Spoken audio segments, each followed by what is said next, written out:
There was no big announcement, no tearful final episode, no slow pan across the workbench as the lights went down for the last time. One of the most quietly beloved shows in the history of American public television simply stopped airing, and millions of people who had grown up watching a soft-spoken man in a plaid shirt turn raw lumber into something extraordinary were left standing there, holding sawdust and questions. But the real story behind the new Yankee Workshop is so much more than just a show that ran its course. It involves a backstage firing that shook the entire industry, a secret the program kept from its audience for over 2 decades, a rare health scare that was never fully explained, and a digital erasure that made 20 years of television vanish practically overnight.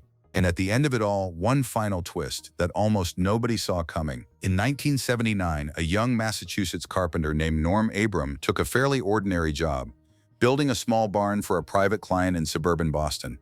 It paid the bills, nothing more than that, except the man who hired him happened to be Russell Morash, a television producer at WGBH Boston whose previous work included building Julia Child's The French Chef into one of the most iconic programs in PBS history. What impressed Morash most wasn't the finished barn. It was Norm's scrap pile, or more precisely, the near-total absence of one.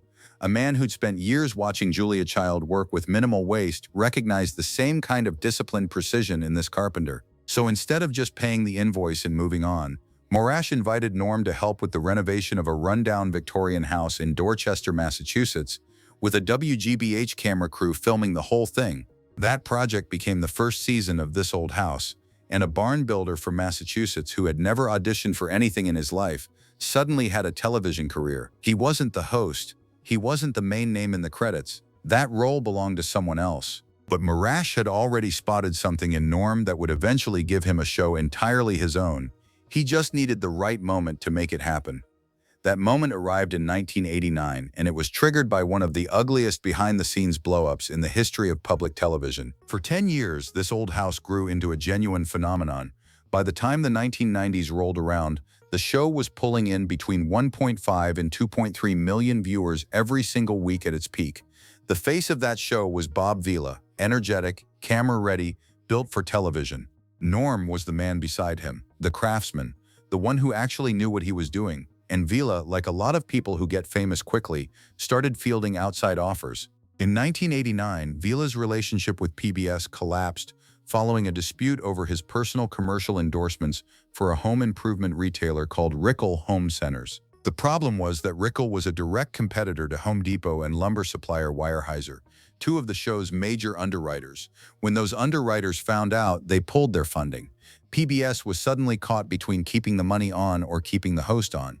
Vila had been earning around $500,000 a year from those endorsements while making almost nothing from PBS, so when producers asked him to cut ties with Rickle, he refused. He was fired. What came next is the part of the story most people never connect. That same year, 1989, Russell Morash launched the new Yankee Workshop, a spin-off he'd been developing since 1988, built entirely around Norm Abram working alone in a dedicated woodworking shop. The man who'd spent a decade standing just off camera suddenly had the whole frame to himself. Whether Morash had always been building toward this moment or simply saw the opening when Vila walked out, the timing was impossible to ignore. The same year one era ended, another one began, and this time the star had no interest in outside sponsorships or personal branding. He just wanted to build furniture. Here is something that almost nobody watching those episodes at home ever knew. That warm, familiar workshop, the sliding barn door, the tools hanging in their proper places, the sawdust on the floor, and the smell of fresh-cut wood in the air, was never Norm's shop. Not a single square foot of it. The building where the show was produced was owned by Russell Morash, located on Morash's own property in Massachusetts. Viewers were given the clear impression that they were watching Norm work in his personal space, his sanctuary, his domain.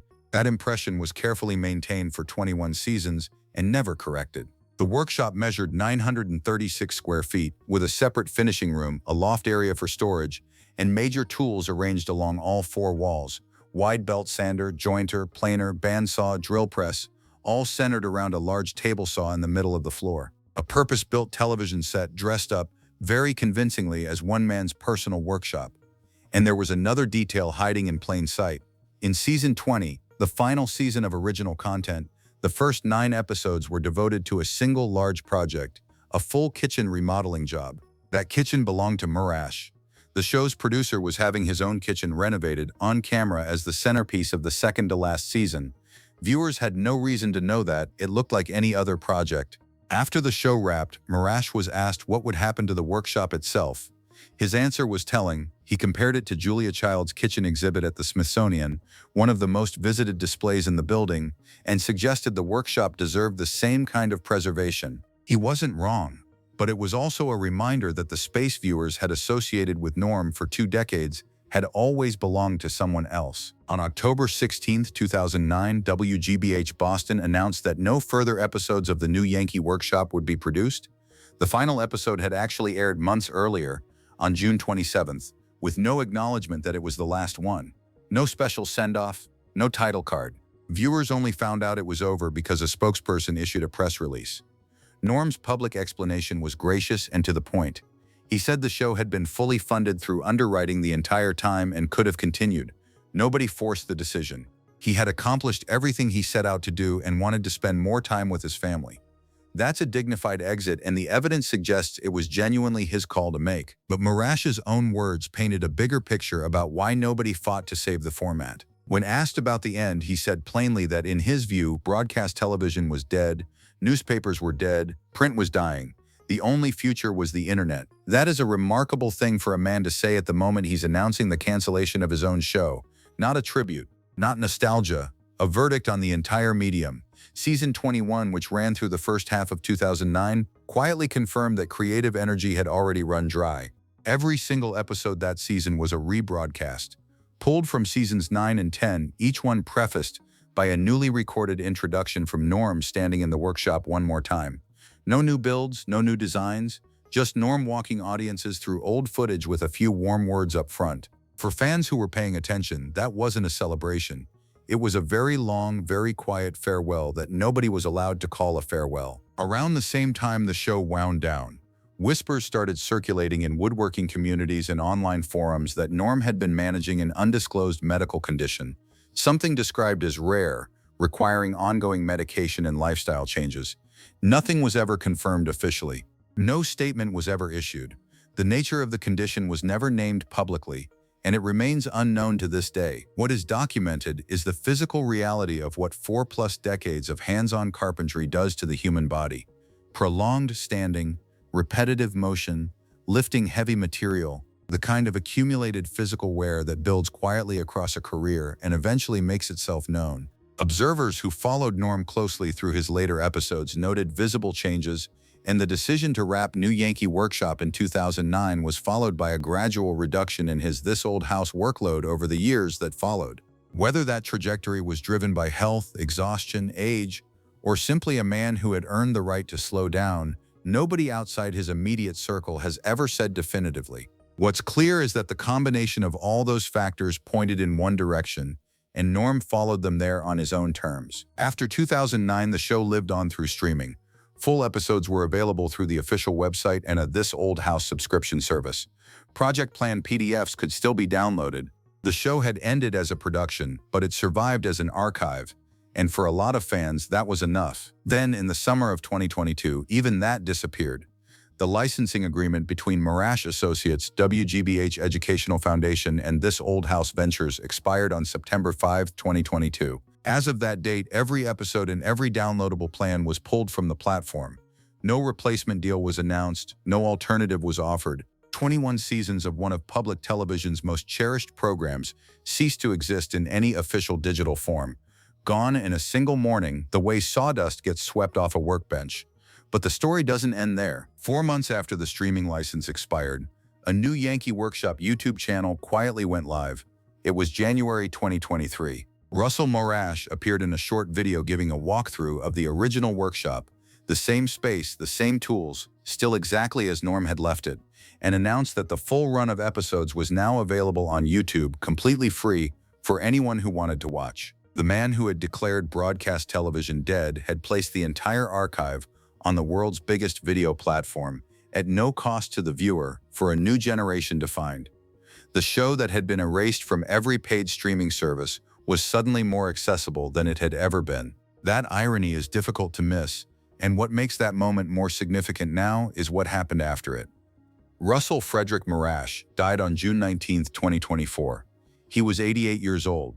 The cause was a brain hemorrhage. The man who had discovered Norm Abram in his own backyard, built the workshop on his own property, produced the show for 2 decades, and then quietly put the entire archive online for free, was gone. One of the last meaningful things he did in connection with the show was make sure anyone who wanted to watch it could, without a subscription, without a fee, without a platform cutting it off. In May 2022, Norm Abram announced his retirement from this old house after 43 years.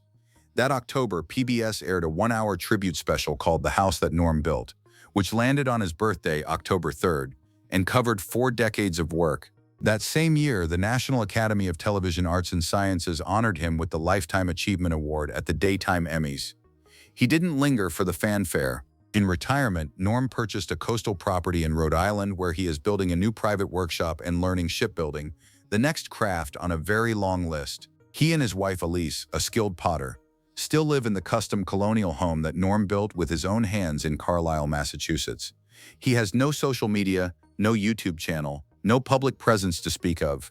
He walked away from the cameras the way a craftsman closes a workshop door at the end of a long day, deliberately, without drama, and without looking back. The new Yankee Workshop didn't collapse under scandal or network pressure or falling ratings. It ended because the one man who made it matter decided he had built everything he set out to build, on his own schedule, with no manufactured farewell. For a show that was fundamentally about taking your time, measuring twice, and doing things exactly right, that kind of exit makes a certain kind of sense. Russell Marash spent the end of his life making sure the archive would survive. The episodes are still there right now, free on YouTube, exactly where he put them. Every joint, every technique, every patient reminder about those safety glasses. In a world where every skill gets compressed into a 60-second clip designed to make difficult things look easy, the fact that people are still searching for a half-hour show where a man in a plaid shirt takes his time and gets it right might say more about what's missing from modern television than anything else. Broadcast may well be dead, but whatever Norm built in that workshop on someone else's property, that's still standing.